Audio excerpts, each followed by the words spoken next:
Vision on. Right, good afternoon everybody. Thanks for coming. Has everybody got a copy of the agenda? You all have one? Yeah. I think this is going to be a shorter meeting than the last one. The last one was a couple of hours. We're aiming for about an hour and a half today, but we'll see how we go. So, first thing on the agenda, welcome and introductions. If you don't know me, my name's Mark Walker. I'm the one who puts all the annoying posts on Facebook. This is our secretary, Andrew Hoseason. He's the one who sends all the annoying emails. So we do most of the communications.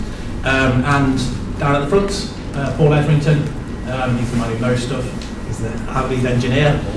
Bernard Caddy, one of our trustees. Hiding at the back is Tony. Ella Shaw, usually to be found in the shed. The workshop, not supposed to call it the shed. So, right, okay, we've got a few apologies from... I've got the full list.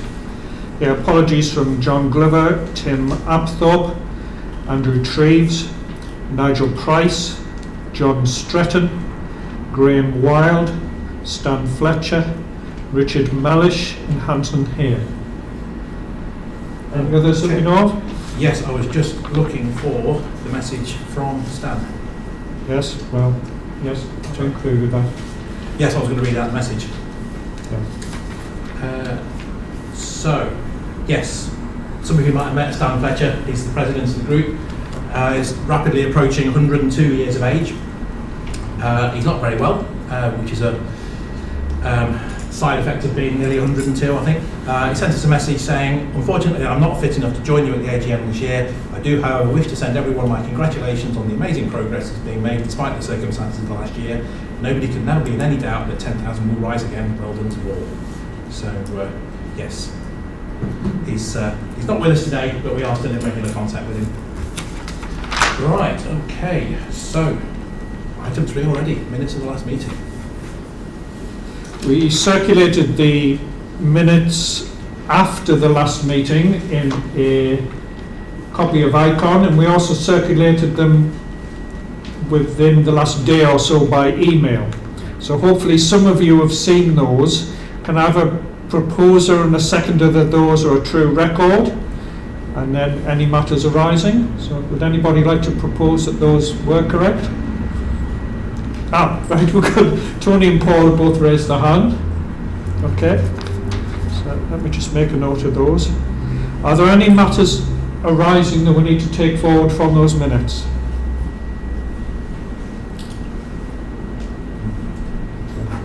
We've dealt with everything.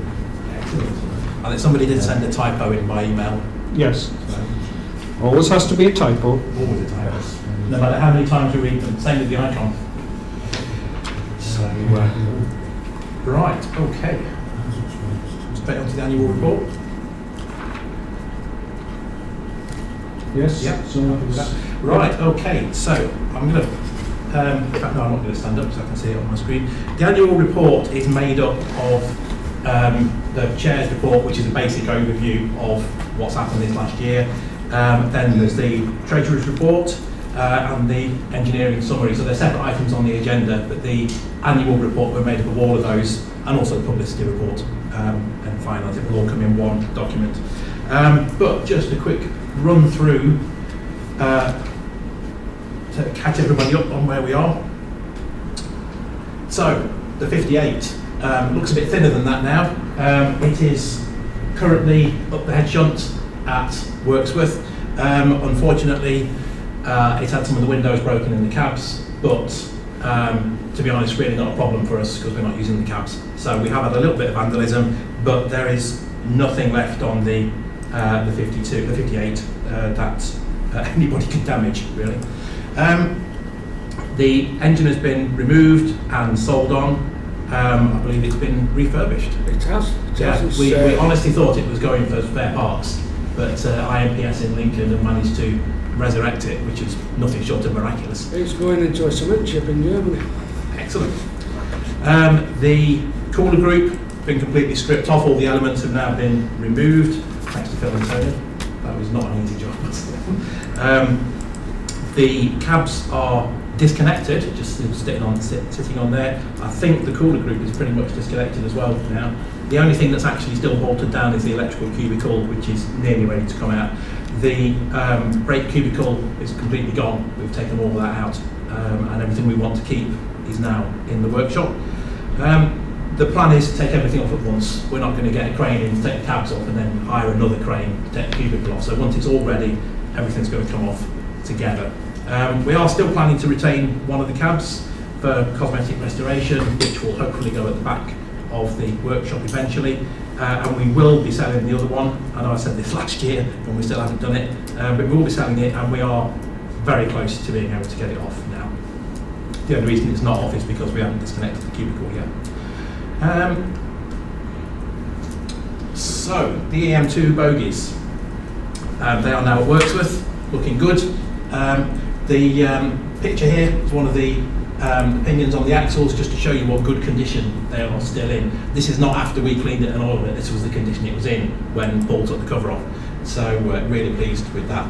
And the main picture there, we're lucky that we've got a compressor included in the workshop, and it's piped to the outside. So we were able to connect up, say just able to, it wasn't that easy, but Paul managed to connect up the original brake cylinders, and we got the brakes moving. I think it's got up to about 75 millimetres of movement in them there. Certainly have, yeah. Yeah. Got some more work to do on that. So what we've been doing, what Paul's been doing with Phil and Tony, is open them up, close them up a few times, lubricate a bit more, do it again, lubricate a bit more, do it again, and they are slowly starting to free up, so that was really pleasing.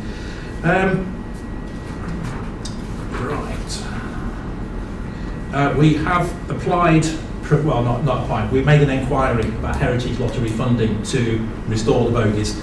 Heritage Lottery funding people will not give money for a new build, which is what the loco effectively counts as. What they will give money for is restoration and refurbishment of original things. So our angle is, these bogies are original 1950s items, so maybe that will go through. It didn't get accepted, but they did come back with some good advice on this is what you need to add, this is what you need to change. So we're moving forward on that. There will be a proper funding application. It's been very much delayed because the Heritage Lottery funding people have not been there for about a year and a half, so there's been nobody to ask. So we've just had our first feedback from them. But the good news is it wasn't a no chance, it was just a this is where you've gone wrong, this is what you need to do.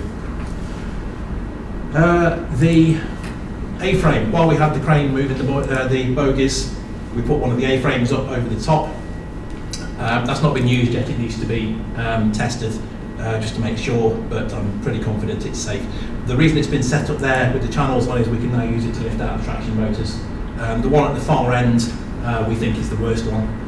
So the plan is to lift that one out. We're going to get a quote for fixing that one and use that as a costing basis for the rest of them, because we know the others are in better condition. The parts that we were looking at purchasing from the 1501 group in Holland, that is still ongoing. One thing I found in this job is that some things literally take years to come to fruition. The 1501 group don't own 1501 anymore. It's been passed to the Dutch National Rowing Museum. They have about 5 pallets of bogie spares, and they have 3 overhauled and dry stored traction motors. So they've got a good layer of dust and they've not turned in quite a while, but they're better condition than the ones we've got. The good news is that when they passed the loco to the Dutch Railway Museum, they didn't tell them they'd got any spares, and the museum didn't ask. So they've still got them. Now that they've got no loco to use them on, the chances of us getting all of them is much higher. The 1501 group had a few difficulties. They lost their accommodation. Quite a lot of their locos are now outdoors. All their spares have been put into one location, so our 5 pallets are buried in the middle of everything else they own, which makes it a bit difficult for us just to nip over and pick them up. So we're just waiting for the group to get themselves reorganised, which they are doing. And I should say, Harry Schneider from Workgroup 1501 is absolutely brilliant. He's really helped us out. He's been very helpful all the way through. Right, okay. So, the second engine. When I wrote this, I pretty much cut and paste what I said last year because nothing's happened. The second engine is still at the RAF base, it's still dry, it's still safe, it's still coming to us, that is the plan. The bottom line is that the chap who was helping us acquire the engine had a pretty nasty motorcycle accident last year, and it's probably 18 months ago now. It's still not back at work. It was a really nasty accident. So we are still working on that. It's still safe. We are still hoping to get it, but we've been delayed. Right. So, in fact, sorry, I'm missing pictures. That's a picture of the engine where it is now. Sturgeon wagon, Nicola. If anybody knows or wants to try and work out what number it is, feel free, because Dartmoor Railway haven't got a clue. They had it for a long time, they had no number when they had it, which is why we gave it a name. We have been all over it looking for a number. We're still hoping to find it painted on at some point, but so far I've been unable to find any records of what its number was. So it is just long enough to fit the chassis of the 58. If you read the paper copy of Icon, the lengths are the wrong way around, you will see that the chassis is slightly longer than the Sturgeon. The numbers are the other way around, so it will fit. It's currently being used by the Ecclesbourne Valley Railway. Last time I saw it, it was half full of concrete sleepers halfway down the line, which is good. Give it a bit of use, we'll loosen everything up. So, is that an FOC usage, Mark? Yes. I haven't actually put this in the report, but the Ecclesbourne Valley Railway continue to do us a lot of favours, and they look after us very well. So it was kind of an opportunity to do something back for them. So yes, whenever we say to them, can you put the 58 in the yard, it just appears. They put it in platform 3 for us for about a month, 6 weeks. To be honest, it's not the prettiest thing to have in your nice preserved railway, but they left it there for us, which made our life a lot easier. So, and from our point of view, having it rolled down the line is a good thing for the wagon. So we had a loan. We did have a long discussion with the trustees about whether it was worth spending the money on, whether we could justify the expenditure, and then a member came forward and said, I'll lend you some money. So we bought it with a loan. We are starting to pay off the loan anyway, just to reduce it a little bit. But when we're finished with the wagon, it will be sold on, hopefully, for what we paid for it, which will redress the balance of the loan. Hopefully, sell it to EVR. We've already got one, so we'll see what happens with that. Right. So, other electrical components. I'm really spectacularly pleased to be able to say that I spoke to GBRF. We've had ongoing discussions with GBRF. DB Cargo. No, Oh, DB right. I'm coming to DB Cargo. The photos are for DB Cargo. GBRF is the big news. This is the second big news. GBRF, as some of you know, are converting Class 56s into 69s. The 56s are being completely gutted. Pretty much everything is coming out. We will be swapping the bogies from the 58, which have identical traction motors to what they want for the 69s, for a power unit, an alternator, probably 2 electrical cubicles. So the alternator is identical to the one that we want anyway, the one that we own already. The one we've got has some damage, although not as bad as we thought. So it basically means a spare alternator. The Class 56 electrical cubicles are not identical, but a lot of the components are very similar. So we've got 2 cubicles worth of spare bits to pull out. So yeah, it's a nice thing. It's going to cost us nothing. They're picking up the bogies and hopefully dropping off the power unit, which will leave us with another engine. We'll have a complete Class 56 engine. So yeah, sell it. We've got nowhere to put it. Luckily, we already know somebody who likes to buy engines off us, so we might have another deal coming. So yes, GBRF absolutely plays the liner for us. We might, if we're lucky, we might get some compressors out of that as well from all their 56s. But yes, that's really good news. And the other good news, yesterday the payment went through. Yep. Yesterday, literally this week, got a phone call from DB Cargo at Toton to say, again, this is another example of things taking years. You know those modules you came to look at 2.5 years ago? Yes. Do you still want them? Yes. So off we went. These are the photos that I took.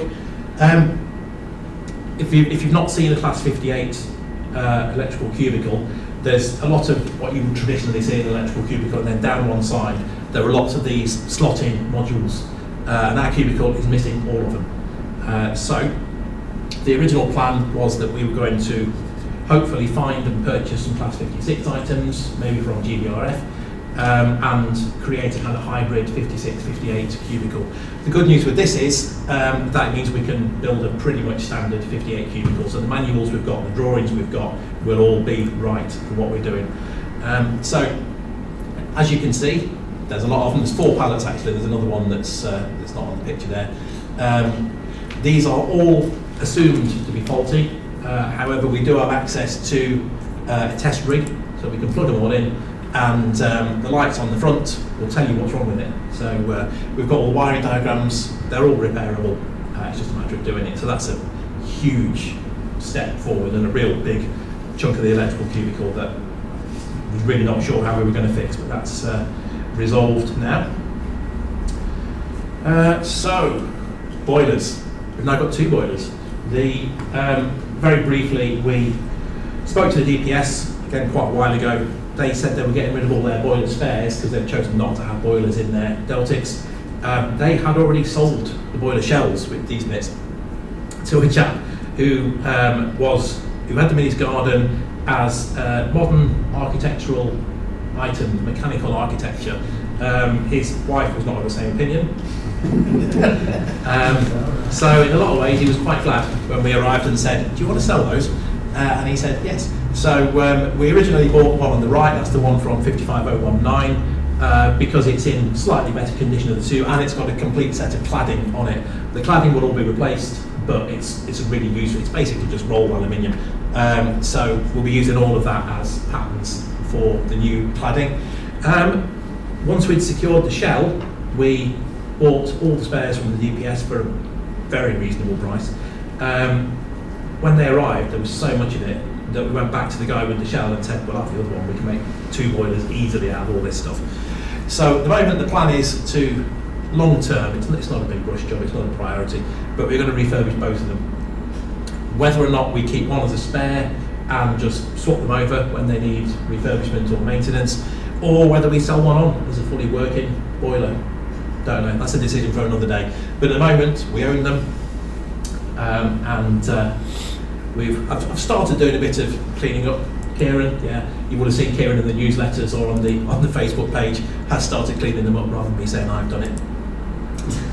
He also pulled a dead rabbit out of the one on the right, not realising it was a dead rabbit. So, oh, what's this? Put it down and I'll tell you. So this is an example. We got half a dozen pallets like this from the DPS, just bags and bags and bags of stuff. Some of it is clearly Deltic engine parts, which Tony is going to take back to them. So yes, they're all now sorted out, bagged up and on the shelf. This is more of the stuff that we got from them. On the left here, this is 250 something unused swirly flow boiler tubes. So they've all got a bit of surface rust on them, but they're effectively new old stock.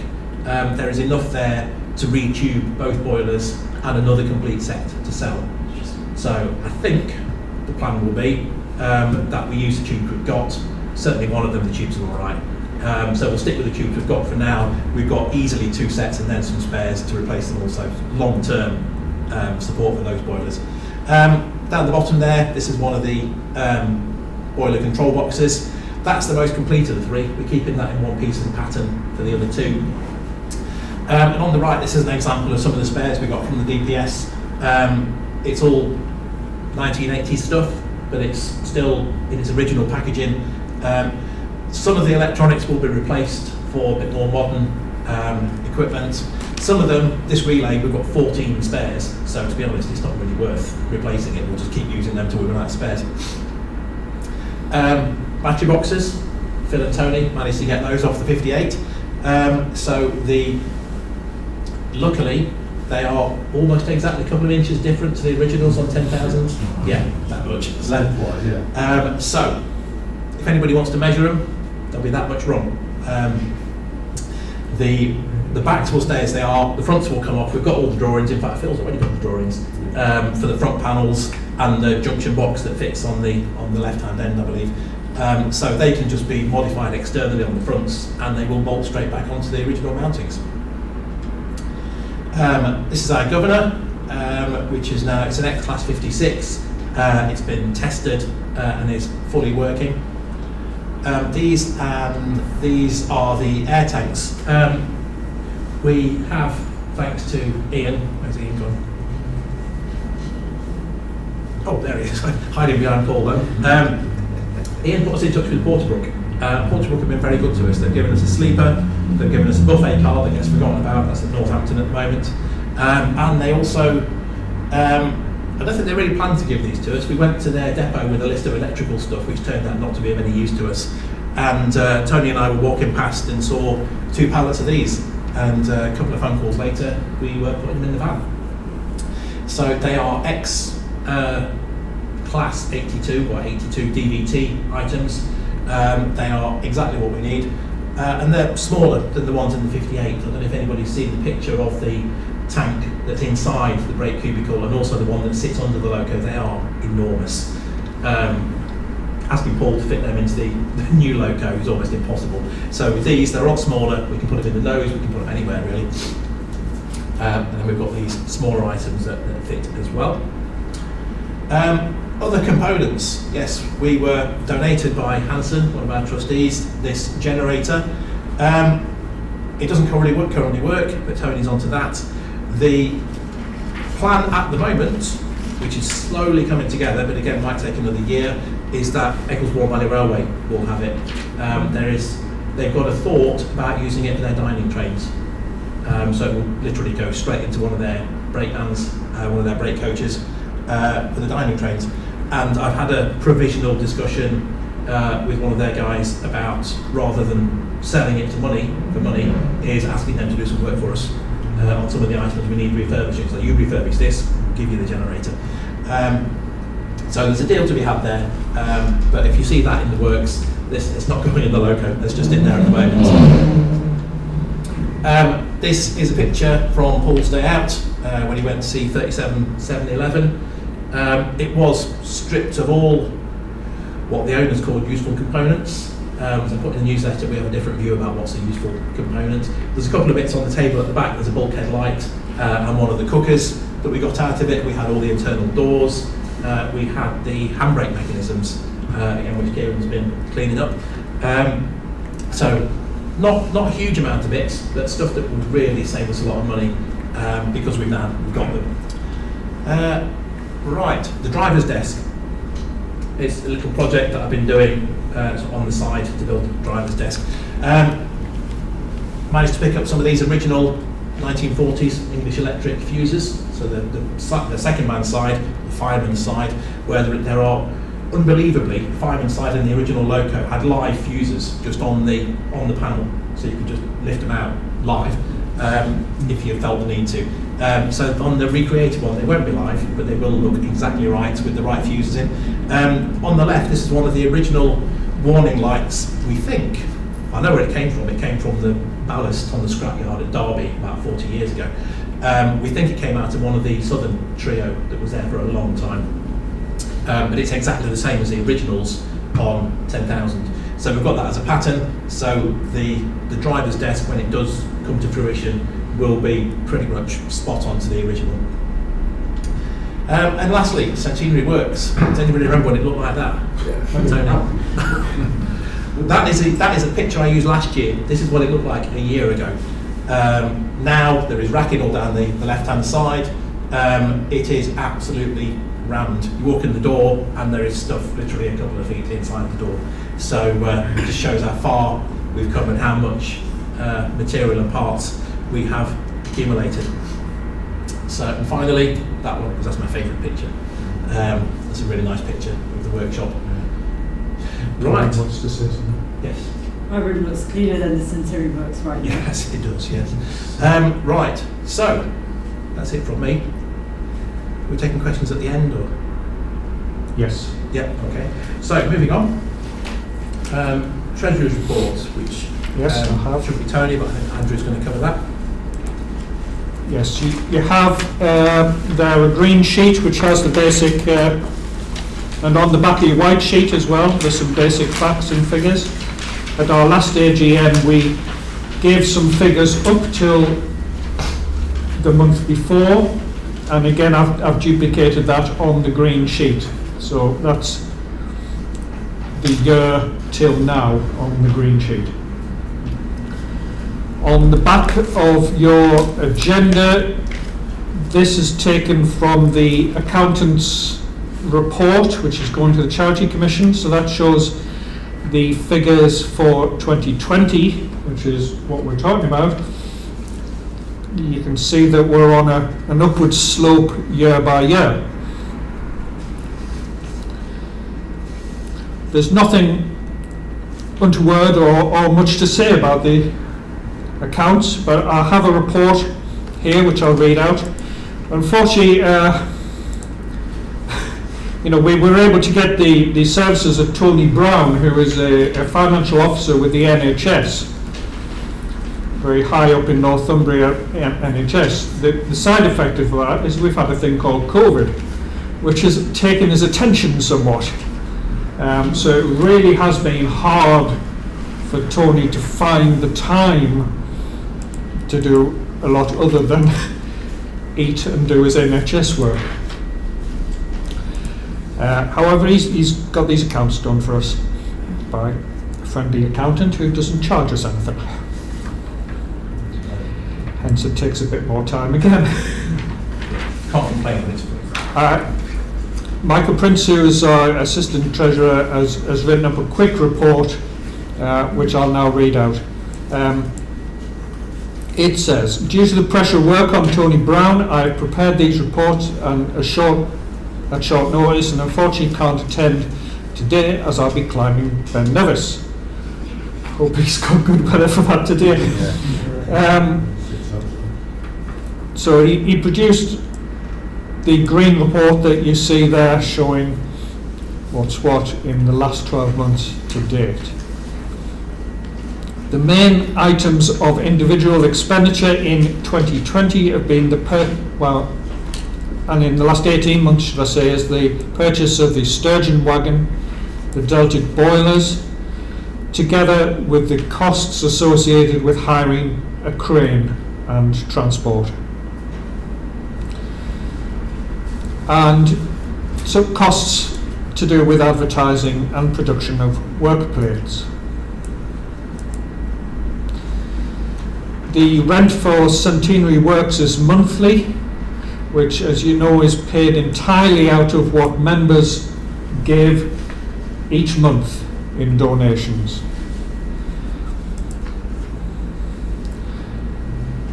Thanks go to Bernard, who has worked stalwartly to produce gift aid for us, which was some hundreds, if not thousands of pounds latterly, wasn't it? The last one was about 4,000. Yeah. So we're now fully up to date with payments due us under the gift aid scheme.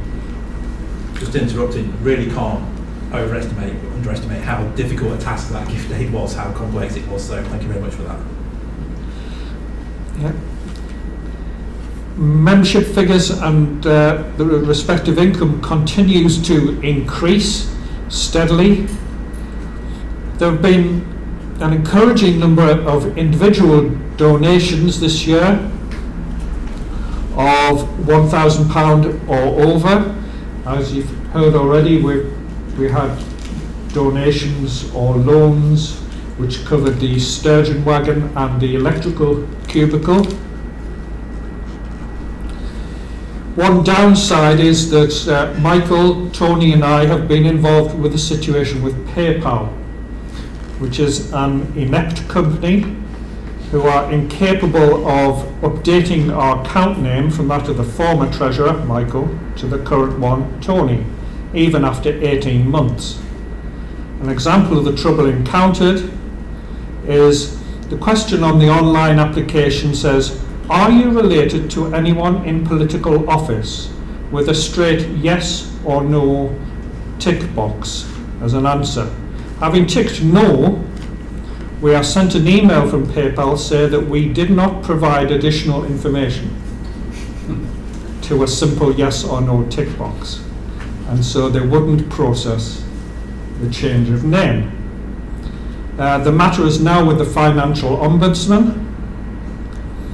Meanwhile, although donations continue to be made into our PayPal account, we can't access the money. How much is sat in there at the moment? About £600. So it's, So we will be able. It's not lost. It's just yeah, it's currently just unavailable. frozen, yeah. Income rose to around £63,000 in 2020, which is a phenomenal rate of growth in the few years since we sat at Swanwick Junction and reorganised the society. And in 2020, this reached to the end of September to a figure of £85,000 apparently, excluding the donation for the electrical cubicle. For those that are not aware, we had a member arrive at the railway saying, I'd like to make a donation. He wanted to donate towards a particular piece of the loco rather than just saying, I put some money, and he wanted to be able to say, I did that bit. Yes, he has donated £10,000 for refurbishment to the electrical cubicle. Fair bit of which I spent on the modules, so that was very well received. So Michael concludes by saying, I wish to thank all members of the Society, volunteers and trustees for their continuing hard work and support, and look forward to 21-22 as we move confidently forward with continued professionalism towards our goal of a recreated LMS 10,000 locomotive. So that concludes the financial report. Again, any questions we can have at the end. So, over to Paul, the engineering summary. This is when we find out whether the meeting's going to be an hour and a half or 2 hours. I'll keep it short and sweet. Just get my notes organised. Afternoon, everybody. Nice to see some familiar faces. I should also mention that literally a couple of weeks ago it was 10 years since Paul and an assortment of other people sat at East Lancs, was it? No, it was at North Yorkshire Moors Railway. North Yorkshire Moors. Yeah. So, yes, we're 10 years from the starting point. Yeah, the little boy that I went with that day dropped me off at the train station with his own car today. Some other thing. Right.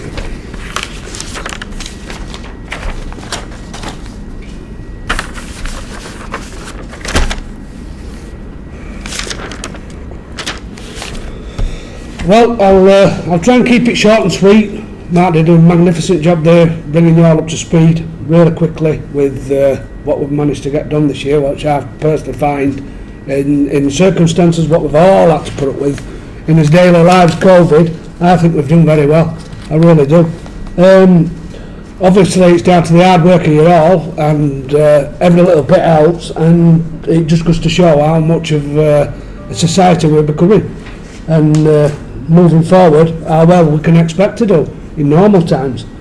I mean, it's been terrible. Everybody knows the last 2 years it's been horrendous. It really has. On your daily lives and coming and going and everything else, and especially for people that's had COVID as well. But we managed to keep going, and in different sort of ways. The engine, now our engine, which you've got to admit is an absolute piece of engineering marvel in itself.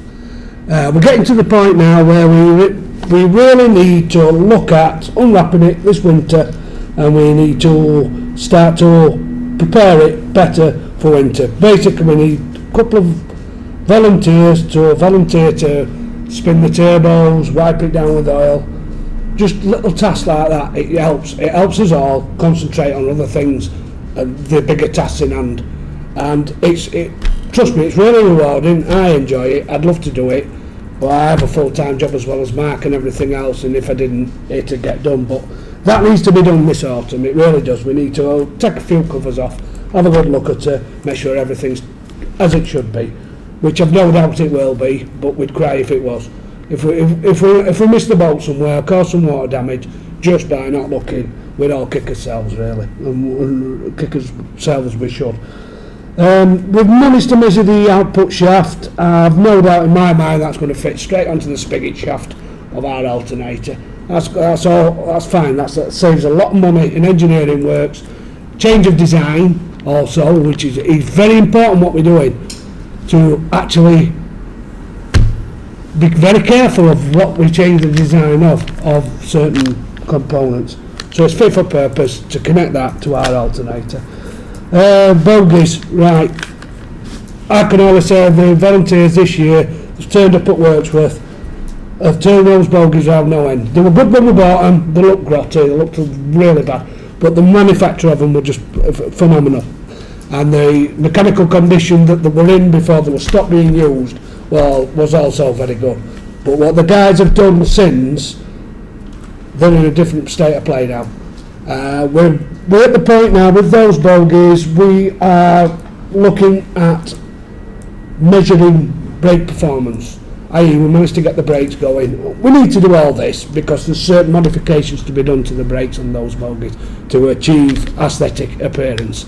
So the more information we can collect and collate, helps a certain someone design the brake linkages on the end of the headstocks so they look more like 10,000 but perform just the same. So we need to get on with those tests, and this autumn time is the perfect time to do it. As you saw on the photo, we've already had them up and running, but we need to get all those measurements and get them all collated.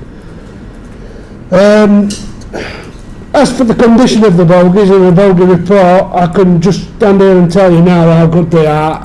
There is well repairs to do on them, on the bottom of the headstocks, which are wasted away, as well as refit bolts and change of manganese liners. I do not expect to see anything more than that, which is basically a overall of a standard 1960s bogie. So we're not going to have anything biters on the backside there. We need to get our lifting gear fully approved this autumn and get us planning to action of how we're going to start removing those traction motors one at a time out of those bogies and into the workshop and away for assessment. Priority is get one out first. As you've seen from the gear teeth, we couldn't wish for better. That's what you could not understand the cost of going to Mr. David Brown in Huddersfield and asking him to make you some more of those gears. Never mind fit them. So that's the worst one. Let's get on down the line, inspect the rest of them. The gearing's good for us, it's perfect for heritage use, as well as the traction motors will be after we've had them assessed and repaired. All this needs to be put into place this winter, and we need to start moving on that. Right. We've managed to purchase all the lifting equipment to do all this work.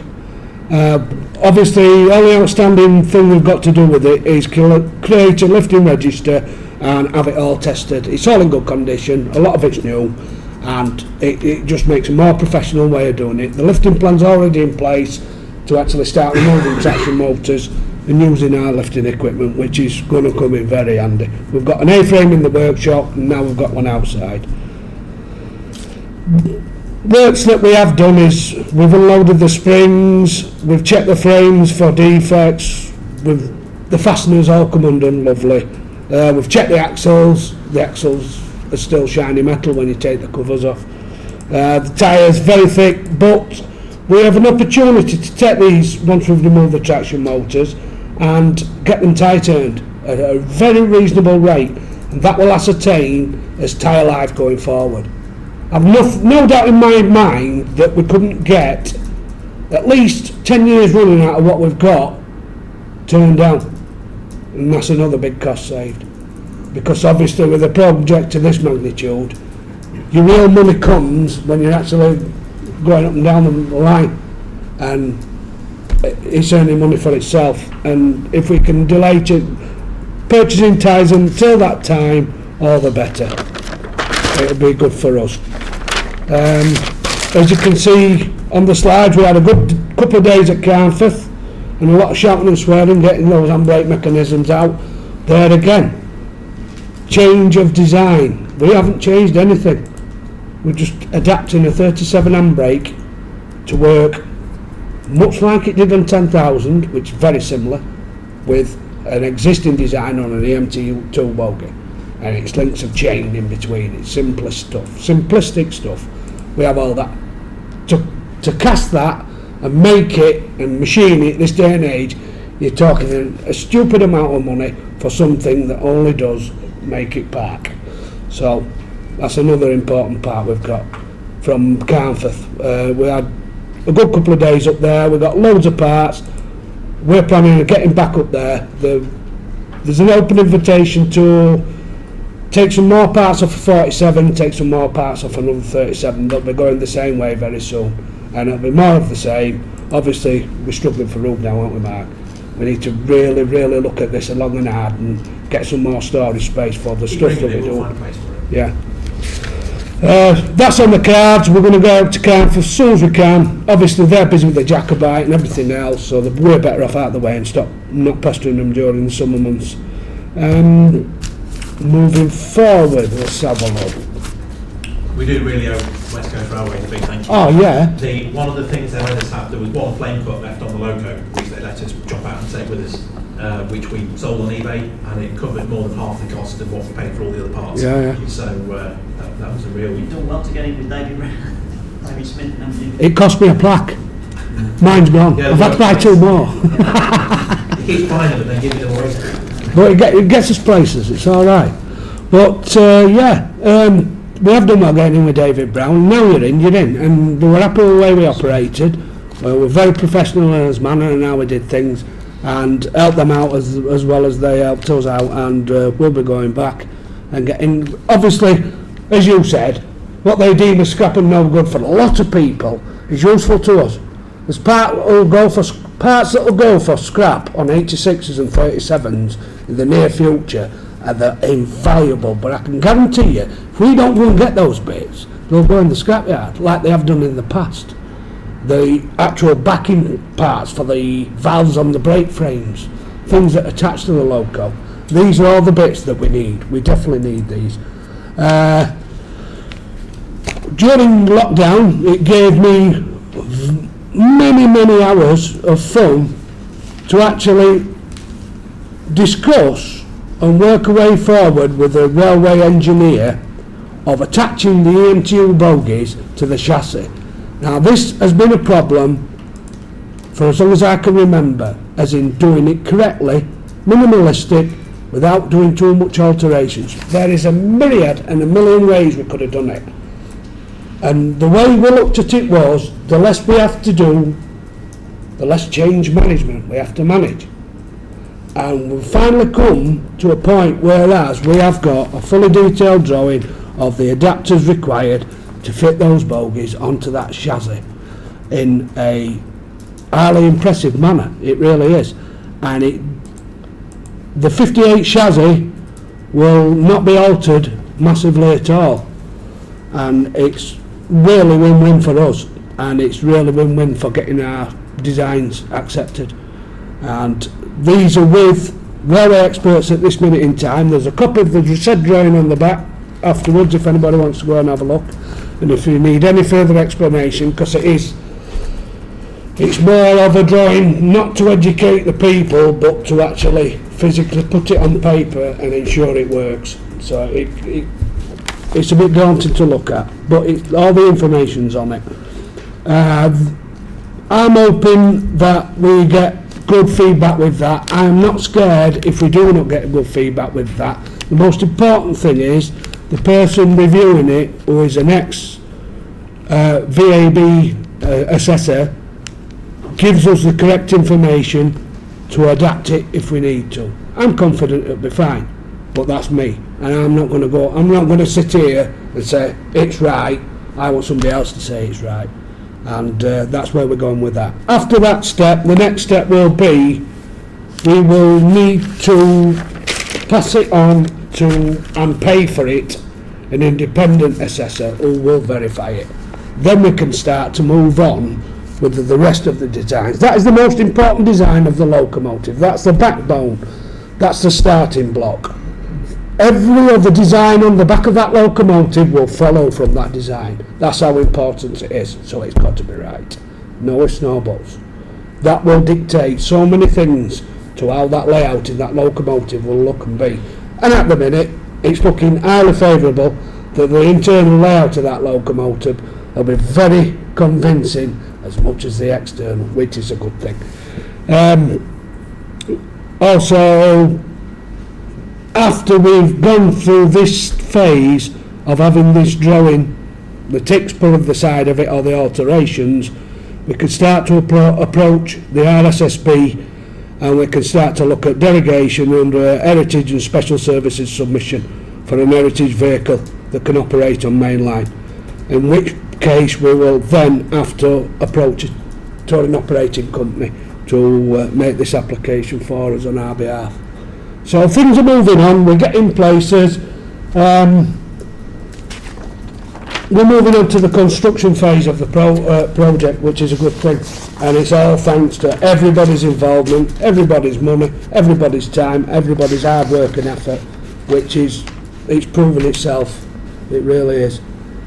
I don't have to go into what Nicola's for, and we're coming to the point now where Nicola's going to have to be used. There is one thing that's starting to bother me now. We've taken all them parts, we've taken a lot of weight off 58022, and every bit we're starting to remove now is making a difference on its ability to be shunted safely. So we have to look at a quiet time. We've got a lift plan to do. We've got to cost it, the craneage. We've got to look at getting that 58 down to a bare chassis on the back of Nicola very shortly. We're going to need worksworth to ourselves, and it's going to take 3 or 4 days, and it's going to be expensive with crane hire. But that's going to have to happen sooner rather than later. For me, that is a massive step forward. We've also to find room for our electrical cubicle works, which we've got a good start on now. That's Tony's job. Yeah, Tony, I don't envy you, mate. It's all coming your way, isn't it? But It's going in your shed, Tony. yeah, with the very generous donor and the look we've had with GBF and the parts, we've just so lucky, we really are. These would have been very difficult and expensive components to replace and redesign, to the point where it has, with that close to a 58 cubicle, some of the stuff we're not going to need, but with that close to a 58 cubicle, it can be argued it is a 58 cubicle. So there is no real derogation to be had where that component's concerned. It's all good and fit for purpose. So we're heading in the right direction. And What we try to do is every time something comes off the loco, rather than the last option is scrapping it. So we've swapped things basically. Richard Benyon at the cab yard, some of you might have come across, we gave him all the doors. We swapped them for speedos and drop light mechanisms that he's got. So all sorts of useful bits and pieces. So anything that we can, we're basically saying, who can we give this to that might give us something back for it? So we're going to be doing the same with, hopefully, or definitely with bogies, and hopefully with the quarter group as well. yeah, it's all fantastic stuff. It really works out for us all. It saves us absolute fortune, it really does. Like I've said, some of these parts you'd have to manufacture from. If you were to manufacture this locomotive from scrap, from nothing, it would cost, it'd be unbelief, it really is. And obviously the way the things are coming together, the help that's assisted me, as well as all of us, go farther with this design, and the more cost effective it's getting, and then it has the knock-on effect for the procedures to get it authorised as a piece of railway equipment on the heritage railways, and we're heading in the right direction. Obviously we're going to have to bear mindful that before we actually make anything, we've got somebody who's authorised to say so, telling us, I want that piece made out of XYZ, I need to see this piece of certification for that piece of material, and then you're allowed to go and make it, and that's how we're going to approach it. But this is all to come in the construction phase of the programme. So we've got a hell of a lot of work to nail up. We've got a hell of a lot of doors to knock on, and we've got a hell of a lot of people to talk to. I can think of quite a few that we need to organise meetings with now we're at this stage, especially in light of funding, heritage and approvals, and we aim to get that done backside of this year. The biggest job we've got this year from an engineering perspective is fully plan out and lift and strip the 58 and get that stage of the project over and done with and out the way. Right, and I'm sure you've got plenty of questions, but we'll leave them till end, and hopefully all this lot have plenty of answers for you. And that drawing's down there to look at when we've finished. And that's me done. Okay, over to you.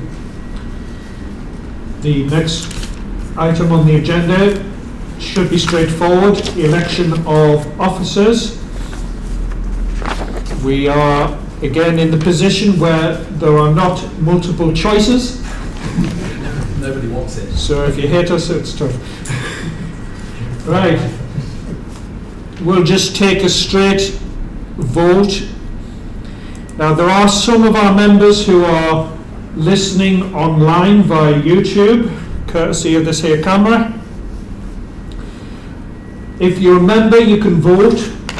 Just raise your head or put yes in the local chat for each stage. So we're now going to vote on whether we accept Mark Walker to continue to be chairman of the Society for another year.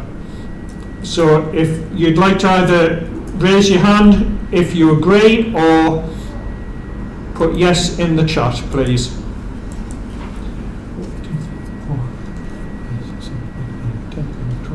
Yep. 30. Right, okay. And is anybody against? That's good. Right. Right, so moving on, same process again. I don't really understand all the YouTube technicalities, but Alan's peering at it. So again, the vote is whether we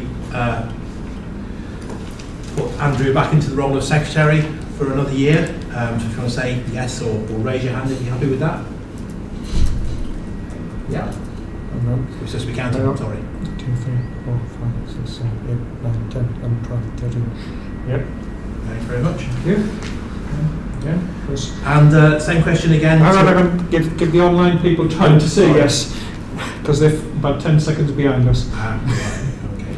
Otherwise it'll get confusing. Are there any no's? Did we do no's? Yes, do we have any no's for Andrew carrying on as secretary? He really does do a good job. I tend to get all the sort of attention grabbing stuff to do, while Andrew does more than I do to keep the wheels turning. So, same question again, to retain Tony Brown as the treasurer. If you can type yes or raise your hands if you're in favour of that. Thank you very much. 1, 2, 3, 4, 5, 6, 7, 8, 9, 10, 11, 13. And any no's? No?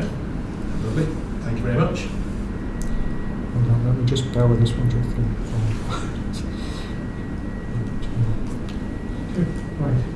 That was Tony Brown. Right, so that's the treasurer. So, thank you. The confirmation of other roles, the only one I can think of is the Cocoa Club, and at the moment we have Bernard Caddy. We don't need a vote for this, we're just confirming if Bernard's willing to continue. Michael Prince also is a reserve for that duty, so that is a situation, we don't need a vote for that. Okay, so item 9, publicity and fundraising. Andrew. Right, I'm just noting down how many online votes we get. Publicity. Right, this is in 2 parts. I'm going to say a bit, and now I'm going to invite Mark Hambley to come forward or speak from where he is, whichever he likes. Very short. We've continued to produce adverts and articles in the National Railway media when we have developments to share. Latterly, we've advertised in each month of Railway magazine, and we found that has been less effective at producing donations than in cases where an advert goes with a substantial piece of news. So that's the situation with that. Fundraising. The current fundraising appeal is to raise 60,000 to create the rolling chassis. That is to connect the EM2 bogies to the Class 58 frame. There will still be need for some work to be done on the bogies after that, but it certainly will be able to roll around nicely as a Class D16-1 rolling chassis. That fundraising is in its very early days, and it's a sign of the times that it's just difficult to raise money. Hence, we need to all put our fundraising caps on. We have a team who are progressing grant applications, and they have been successful. They have obtained a £1,000 grant for the Veronica Audrey Charitable Trust, gave us that towards overhauling the steam heating boilers.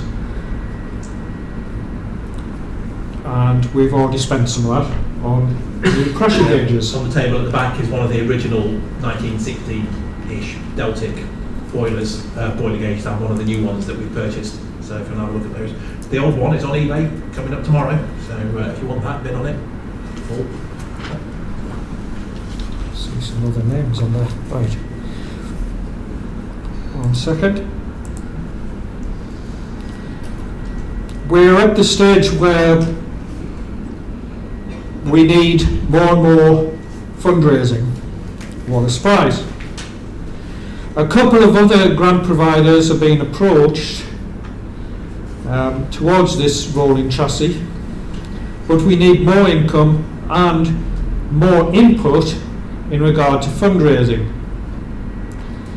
in terms of assisting the current grants team, attracting corporate funding, and other methods of fundraising. We would welcome the input of anyone with financial and fundraising experience. Anybody who has experience in that sort would be very welcome to come on board and help us to move ahead. If you would like to join the team, get in touch with me. I'd like to invite now Mark Hambley to speak to us for a couple of minutes. Yeah. Mark is, for his sins, leading the grants team. Yeah, thanks Andrew. Yeah, everyone, just to Mark mentioned the National Lottery Heritage Fund. The grants team did quite a bit of work to get an initial inquiry into the National Lottery Heritage Fund, and the feedback was, I think, on the technical aspects, actually they didn't have too much of a problem with what we were proposing. The issue we have is that they have very set criteria, and to some extent you might say they're trying to be all things to all people, and they have a criteria specifically around diversity and inclusion, as a lot of public programs have these days. And the challenge really is to say, how would we make our project be of interest to a wider community? you know, the vast majority of us in this room this afternoon are men of a certain age, and of a certain, you know, ethnic background, because historically that's where the interest has come from. But the challenge to us is to say, how do we broaden out what we're doing, get other people interested in it, and if we can be distinctive in how we make that point, that's what we're going to really need to do to unlock the lottery funding. I had a chat earlier this week actually with Helen Ashby, who some of you might know, who used to be at National Railway Museum, and yeah, her advice was, you're not going to change the rules, you've got to find a way to fit within the rules. And so I think we're looking at, to the entire membership, you know, two things in particular. One is, you know, any bright ideas about a particular angle we can draw out about the project that might be of interest. So that's the one thing. The second thing is, we've focused in the grant funding group on a number of fairly, I guess, obvious sources that actually a lot of railway heritage projects go to for funding. And I think one thing we need to try and do is look more widely to people who aren't necessarily approached very often by a railway heritage project, so that approach is something different to them. So in some, I mean, there's all sorts of grant providers out there, each of whom have got a very individual sort of set of requirements. You know, sometimes it's geographic, sometimes it's technical, sometimes it's sort of more people related. So if you come across any, you know, in the course of other things you do that you think actually it might be worth us putting an application into them, you know, we've got built a sort of standard set of answers to most of the obvious questions that people would ask in a grant making process. So it's really about drawing it to our attention so that we can fire an application in. So it's those two things. It's any bright ideas about how we can demonstrate, you know, interest to a more diverse community in our project. And secondly, it's any grant funding sources where, you know, maybe local to where you live or something that might be worth us tapping into. Please get in touch with Andrew. We have actually got a separate email box as well. It's just funding@lms10000.co.uk. You know, just let us know. We're not going to expect you to do all the work. It's really, you know, give us the pointers.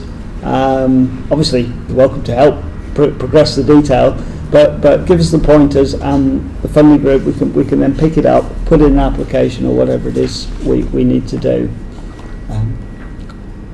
Thank you. Just to add to what Mark's saying, I think one of the reasons that some groups struggle and we're doing pretty well is the underlying quality of what we're doing. Not just in, you know, oh, look at this bulkhead light we've cleaned up beautifully, doesn't it look nice? When Mark's talking about a grant funding application, what you don't see is all the hours and hours of work that have gone into it. Bernard spent much time harassing me for prices and costings. There is a spreadsheet that breaks down the whole process of building 10,000 into tiny pieces, so that when we say this is going to cost £65,000, when the heritage lottery funding people say, why 65? Well, because this spring's going to cost £500, that one's going to cost 700, and it's all worked out in great detail.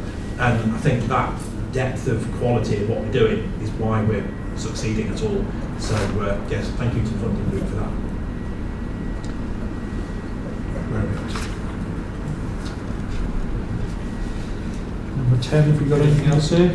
Yeah, moving forward, Andrew always puts this in, but by the time we've got to it, we've pretty much covered We it. already said it, yeah. Moving forward, the big priority is, as Paul said, getting the chassis stripped off, getting it off the 58, upside down, and onto the Sturgeon. One of the other big jobs we must remember is filming to get that fuel tank off. The fuel tank is still underneath, it needs to come off, that's going to be a job and a half. So that is the next big job. Other things that we're going to be doing, I haven't asked them yet, so if anybody's watching from the EVR, I do apologise. We want to put a storage container in the back of the shed to make space for all the small stuff in the shed, so that we can fit in the electrical cubicle and all the other equipment that's coming. This week, me and Tony are going to go to Token Depot and pick up 4 pallets of stuff that currently will not fit in the shed, but it will be by the end of the day. So that's another thing that we're moving on to. I think we are now coming out of the COVID situation. My day job is actually in COVID testing, so I've been massively busy. Paul's been working 7 days a week for a lot of the last year. A lot of those things are starting to calm down a bit now, so you can expect to see a bit more movement, a bit more back to normality, a lot more activity at the shed.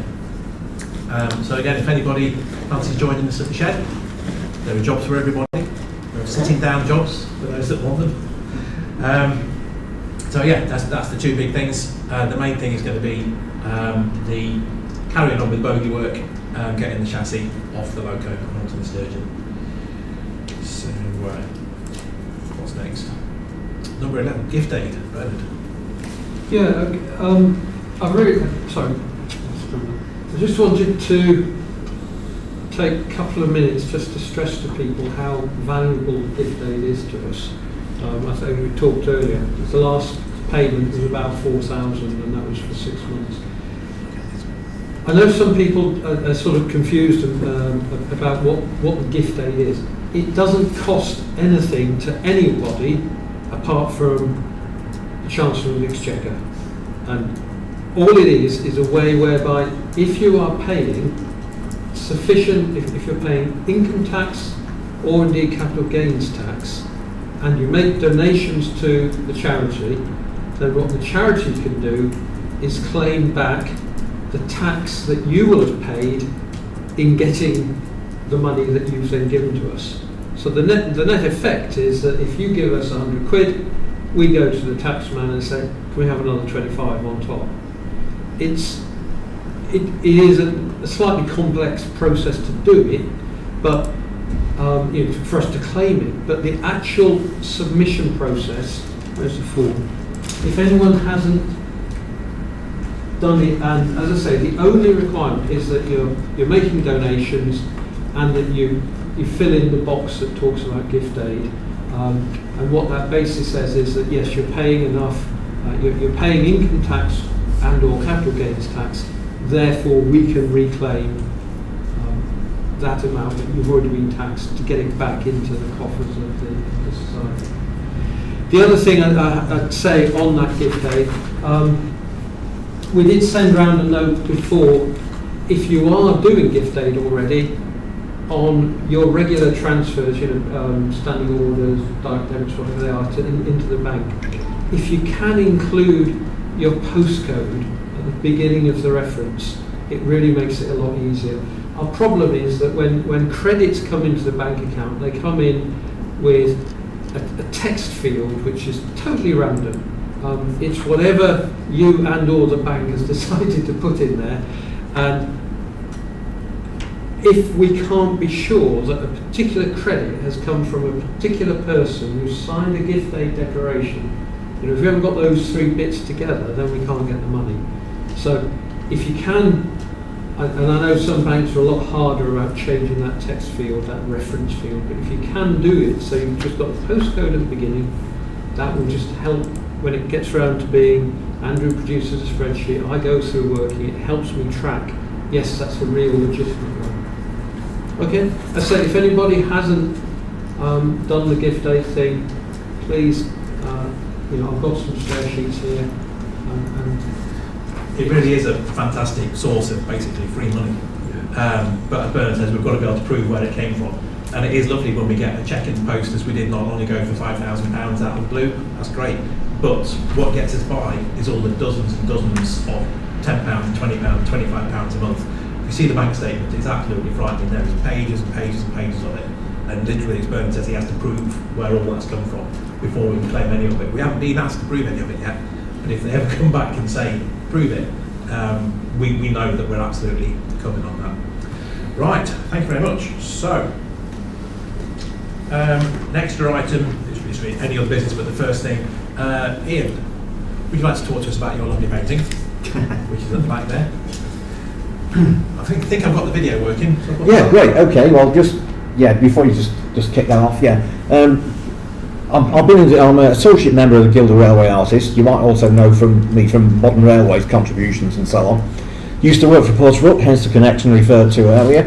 Anyway, I decided to do a picture of 10,000, which originally is at the back, which I've donated to the Society, who will do with it what they will. I don't think we decided that, but I'm sure if you make them an offer, they'll talk about that. Or anyway, we'll talk about that in a minute. If you'd like to roll the video, this is just more interesting than watching me standing here talking, really. The title, A New Day Begins, was based on a picture of an advert for the LMS ages ago of The Day Begins, which was a duchess in the back of a steam shed. It was all very sort of smudgy and almost Art Deco looking. But that was the kind of inspiration. And just at the beginning there, you could see one little 6x4 photo, which was a still from the video you've probably watched of 10,000 in Forshed. It wasn't Forshed actually, it was in the roundhouse, the other roundhouse in Derby. With a few people milling about it, obviously ready for a test run. And it was the end frame off that picture. I've learned from that, never attempt to do a painting from a video frame because the detail is just not there. So then there's an awful lot of work involved in digging around pictures and other things. I bought a little book about the sheds in Derby and so on. So anyway, you can see as it comes along, crumpled various things come off the big computer and so on. Obviously perspective is essential with anything like this. If anything's going to go wrong, that's where it'll go wrong. And the great thing about oil painting is it's very forgiving, so you can change things. And a little group of people moved quite a bit because they were almost too much of a focus at one stage. You'll get to the bit in a minute where I think I need some beams of light coming through the roof, but again, it's so easy to overdo that, and then you end up with the whole thing being taken over by these massive laser beams coming through the ceiling, which you really don't want. Another part of working out where the shed was to get an idea of which way the sun would be shining in during the morning, because it's obviously about to go out at that stage. So you'll see that I lay the thing out on the floor and lay it all out and so on. Having got the painting put together, then obviously it needs to be photographed and properly scanned and so on. And that's what's been done for the prints that are over there. And if you'd just like to hold us one up, that's... Walk away with these for £50? There we are, that's the real thing. And I think it was 25 we had done, wasn't it? Yes. Yeah, that's right. And they're numbered and signed. Oh, right, so there we are. It's already down to 24. Yeah. I'm quite glad I speeded this up now because the original one was 5 minutes and this is 3. So 34 seconds. Right, nearly there. Yeah. You work very fast, don't you? Yeah, I do actually, yes. If only it were that easy. As you can see, I use masking tape there to get the beams of light carefully positioned so that they're not too overpowering. Obviously, going back over the years, if you're on the Beck website, if you're interested in the other stuff, I've brought another painting in which I've put at the back of the triple-headed 37s at Llanwern. That's not for sale, that's just to illustrate the fact that I've done a few others. My website is Wamart, and if you search for that, you'll say, did you mean Walmart? No, I didn't, I meant Wamart. So you can see all the stuff on there, which I'm not plugging, I'm not bothered about really, just really trying to boost the fact that I've not just sat down and decided to do this off the top and not done anything before.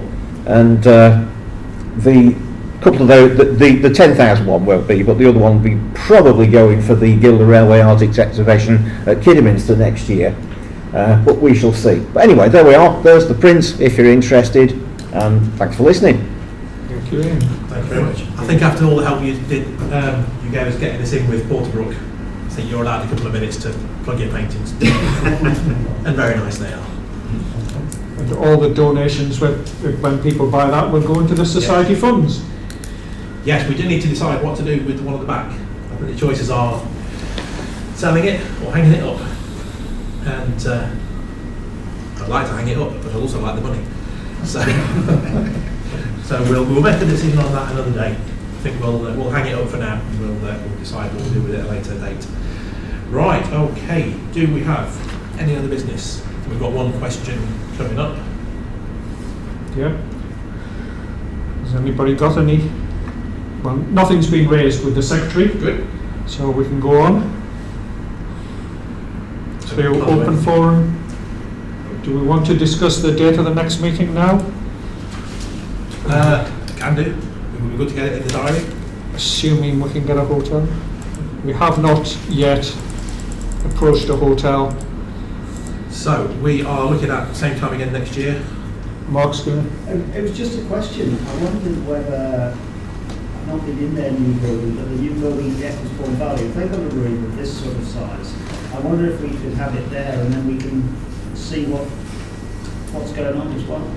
Just a thought. That's filled with their shop. Yeah, the shop and museum. Yes. Yeah. I mean, there's a certain attraction to having our AGM in Wirksworth, but then it's extra travel needed for some people who are coming by public transport, which would make it harder, which is why we've tended to go with Derby.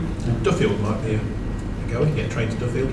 Yeah. We can sort out the location, but let's have a look. So October would be October the 8th. 1st or the 8th would be the next nearest date this time next year. Has anybody got any preference? 8th of October for me. Yeah. Obviously that depends on us being able to get a location, but I think there's a year to do it. I absolutely promise to do the annual report before the day of the meeting next year.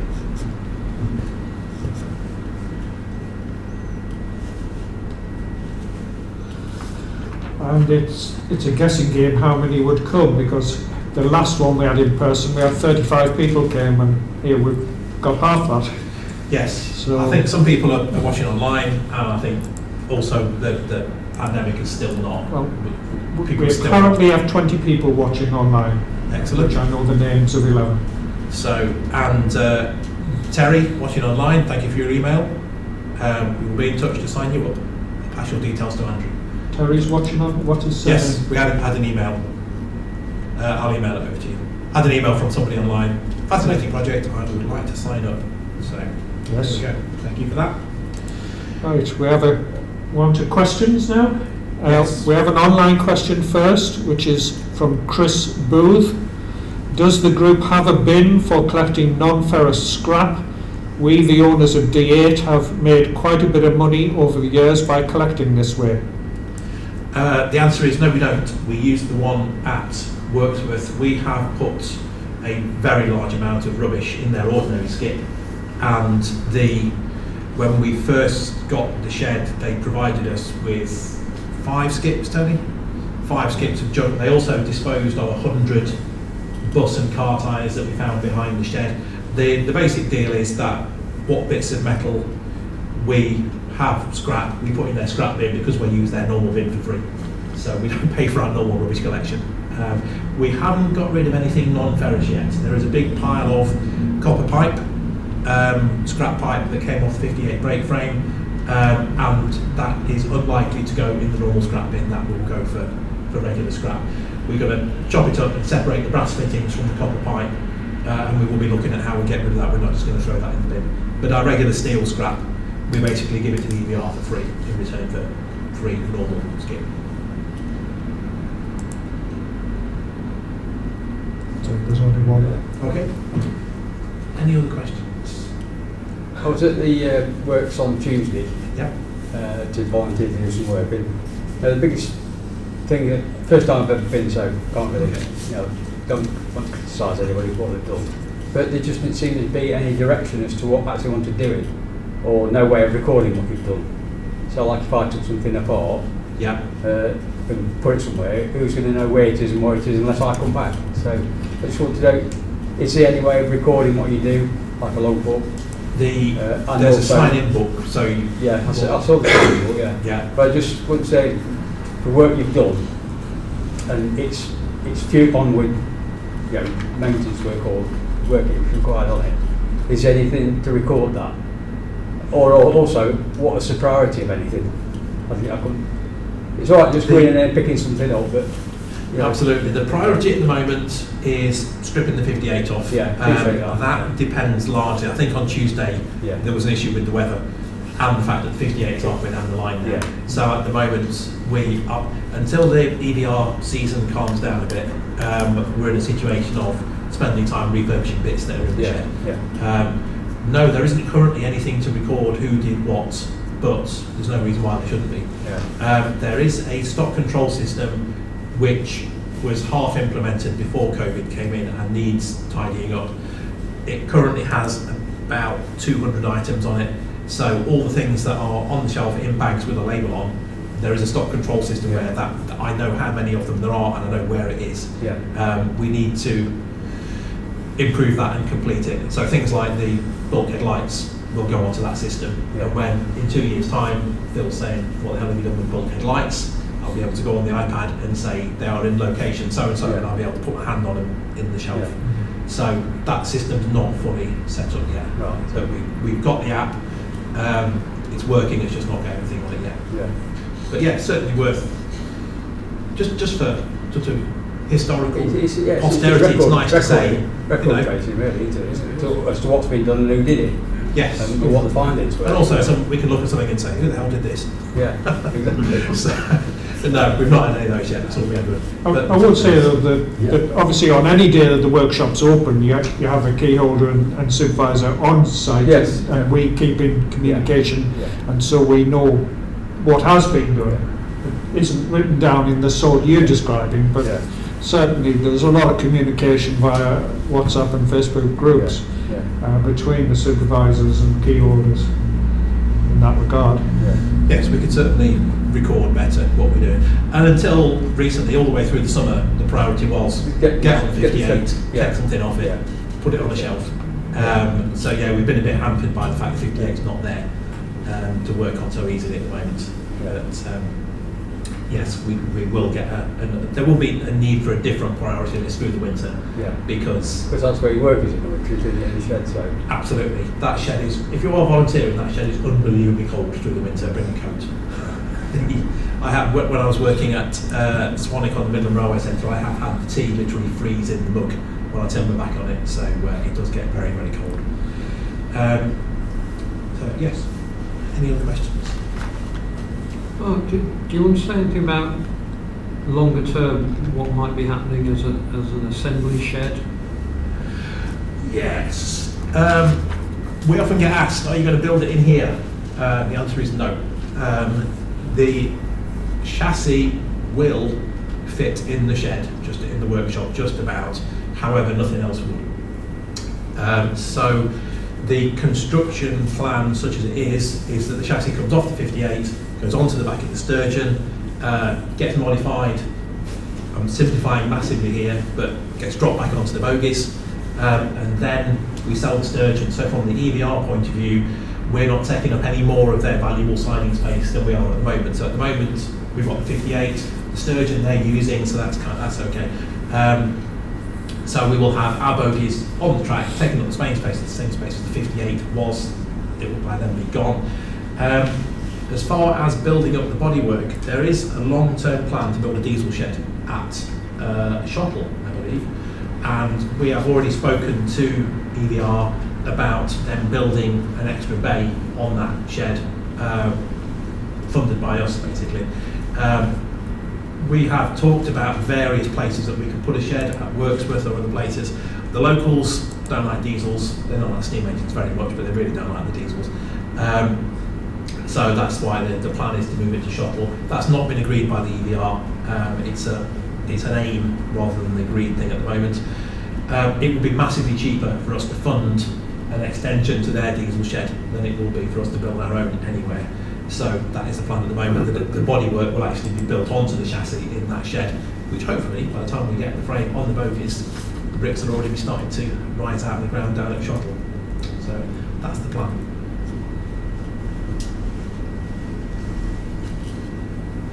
Any other questions? Yes. Yeah, just looking at this picture, you see the hole on the top of the cab. Yes. Have we got one of those? We have got the original, well, we know we haven't got them, we know where they are. The originals from 10,000. Are we allowed to say where they are? Not really. No. Well, they're in there in one storage, they're in somebody's office, prize and possession. We have been told by the person that owns them, when you built it, you can have them. So, fair enough. What, is that a clock or a gauge or what in the back of the cab? It's the fuel gauge, isn't it? Yeah. Yeah. Fuel gauge, yeah. Yeah. So Have we we got have one of those? We have got two. Right. So whether or not we will use the original ones that we've got, or whether we will have a modern one with a vintage face on it, I don't know. But yes, you will see that in the cab when you walk in the cab. We've got haven't brought the bulkhead drawings. I brought a selection of drawings at the back there. We've got all the drawings for the cab, so everything will be in the right place. Sorry. Go on. No, I was going to say the sun visors on there, I believe, came from an Austin car. Austin Yes. A35, was it? Can't remember. But yes, they just went to a car dealership and bought car sun visors. And the wipers. And the wipers as well, yeah. So we'll have to search those out. Just going back to the hole, what, is it brass or painted? It was painted, I'm not sure what it's made of, do you know, Paul? I believe it is brass. I think it would be, yeah.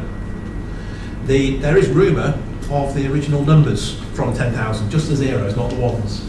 I don't quite know the background to that. We might hear a bit more about that, but I've not managed to actually pin down their existence, but they are rumoured to be around. Got another question. Yeah. Right, there's another online question from Chris Booth. Is there anywhere to erect a temporary shed if Shottle doesn't come to fruition? Not at Worksworth. I am fairly confident that Shottle will come to fruition. I'm a bit wary of saying a lot about it because EDR is their decision. It's for them to decide. Their directors will need to agree it. It seems like something that's going to happen. The long term, if we can't find a shed, we will have to go somewhere else. I'd really rather not. But One point on that. yeah. There's a hell of a lot of work to be done that can be done at Wordsworth prior to needing to build the locomotive. Absolutely. The Yeah. locomotive build could be done in a small fraction of time because it's all built of individual modules. Yeah, it's one of the benefits of using the Class 58 as a base. The electrical cubicle, for example, can be done in the workshop and then dropped on complete. The boilers can go in complete. The engine can be worked on where it is. Paul has a plan to try and start the engine up next year, I believe, where it is. We'll When have we've to turn bolted it it back. down. We'd have to get rid of the bogies up to wherever they're going to go for titanium. Yeah. But in principle, I've got all the means in place to actually start that engine where it is. To run it. So at the moment, there are other bits of space at the railway. It's not something we need to think about at the moment, so I'm going to wait and see what happens with the Shottle idea. If that falls through, then we will have to look at somewhere else. At the moment, it's not a priority. The Shottle option is the most cost effective, and it's good for us being attached to the existing diesel shed there. So, but yes, we are aware there might come a point where we have to move somewhere else. Cross that bridge when we come to it. That's it. Okay, one other thing I would like to say. It was going to go in the newsletter, and then we couldn't get hold of them, so we didn't mention it. Last year, the year before last, we had a Volunteer of the Year, which we kind of made up on the spur of the moment at the opening event, I think it was, when we had the opening of the shed and the ride on the diesel unit. And Tony was our Volunteer of the Year. It didn't happen last year because of COVID, and we decided to reinstate it this year. So I'm very glad to say that our volunteers of the year are Tony and Phil. We haven't got anything to present to you. We've been trying to find, because Tony's been a bit unwell with his hip, so we've not seen him for a little while. So we've not been able to find out what you would like to have in your bottle. So we haven't got anything to present to you at the moment, but I just wanted, because we're at the AGM and because it's all being recorded, I thought it was a good opportunity to say thank you very much, seriously, for everything that you do.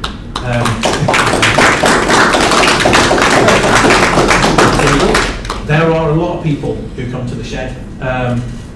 Mark Langley, the chap who painted the picture of 10,000 on the shack, is also a dab hand with a shovel. Tony and Bernard do a huge amount of stuff down there. I don't want to sort of draw away from what anybody else does, but Phil and Tony are absolutely excellent. We haven't found the task yet. Can you get the battery boxes off? Yeah, not a problem. How are you going to do it? Don't know. And then you arrive 2 weeks later and they're gone. Where have you gone? Oh, I brought the pickup. We've taken them down the works. We've got them all cleaned up. The radiator elements, that was an absolute pig of a job. If you look in the newsletter, you will see the state of some of the nuts that came off the bottom of those elements. They are heavy, they are difficult to move, they are sharp when you lift them up. But yeah, I was going to say never complain, quite a bit of complaining, but quite a lot of swearing. But the job always gets done. The cabs and the radiator, they are held on with enormous bolts underneath. And while I'm being recorded, I cannot say how hard they were to get off, but they were very hard. But they all came off and you found a way. So, and that's why you are volunteers of the year, because you always find a way. So thank you very much. Very well And we'll see you again soon, hopefully. Yeah. So, that's it for me. We are finished. Thank you everybody for coming. There might be some tea and coffee left out there, Hopefully. or we might have to get some more cups. And also thank you to everybody watching on YouTube. It does mean there's less of you sitting in the room, but it also means that we do have members literally all over the world. We have people in New Zealand, Australia, America, Canada, and it does mean that thanks to Alan and his technology, we can talk to everybody. So thank you very much for that. See you again next year. Okay.